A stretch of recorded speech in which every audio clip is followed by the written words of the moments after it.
Subscribe कीजिए हमारे channel को। सब्सक्राइब करने के लिए लाल सब्सक्राइब बटन को दबाइए और उसे दबाने के बाद बेल आइकन के बटन को दबाइए ताकि आने वाले नए वीडियोस की अपडेट्स आपको रेगुलरली मिलती रहे। दोस्तों, नवरात्रि के छठे दिन माँ दुर्गा के छठे स्वरूप माँ कात्यायनी का पूजन किया जाता है। इनकी उपासना और आराधना से भक्तों को बड़ी आसानी से अर्थ, धर्म, काम और मोक्ष चारों फलों की प्राप्ति होती है। माँ कात्यायनी के पूजन से मनुष्य के रोग, शोक, संताप और भय नष्ट हो जाते हैं।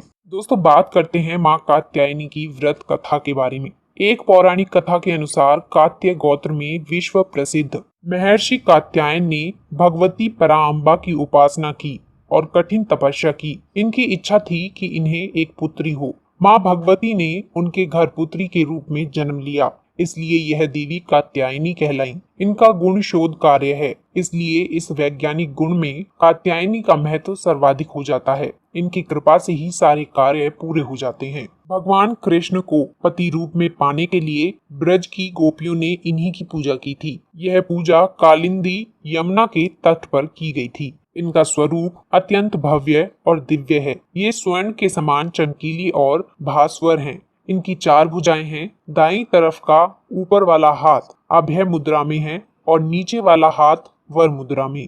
माँ के बाईं तरफ के ऊपर वाले हाथ में तलवार है और नीचे वाले हाथ में कमल का फूल सुशोभित है। इनका वाहन भी सिंह है। आइए अब माँ कात्यायनी की पूजा विधि जान लेते हैं। जो साधक कुंडलिनी जागृत करने की इच्छा से देवी आराधना में समर्पित हैं, उन्हें दुर्गा पूजा के छठे दिन माँ कात्यायनी जी की सभी प्रकार से विधिवत पूजा अर्चना करनी चाहिए।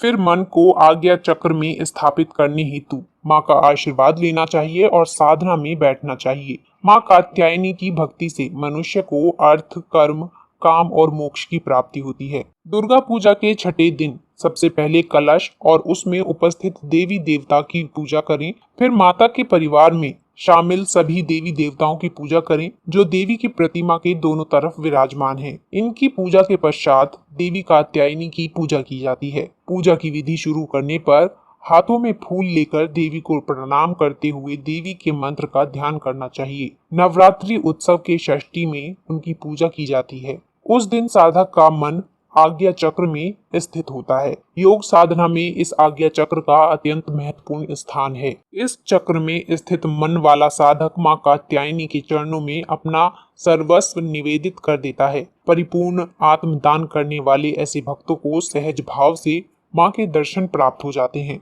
अगर आप देवी कात्यायनी की सच्चे मन से पूजा अर्चना करते हैं तो वे आपके हर कष्ट को दूर करती हैं, घर में सुख शांति लाती हैं, धन समृद्धि की कभी कमी नहीं रहने देती, घर में सकारात्मक ऊर्जा का संचार बना रहता है। विवाह संबंधी मामलों के लिए इनकी पूजा अचूक होती है।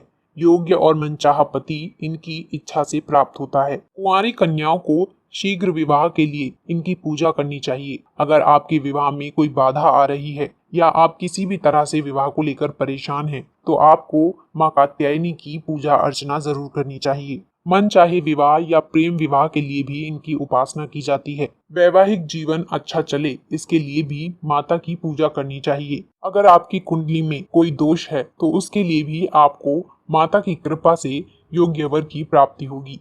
दोस्तों, वीडियो पसंद आया हो तो वीडियो को लाइक और शेयर करें। चैनल को सब्सक्राइब जरूर कर दें। धन्यवाद।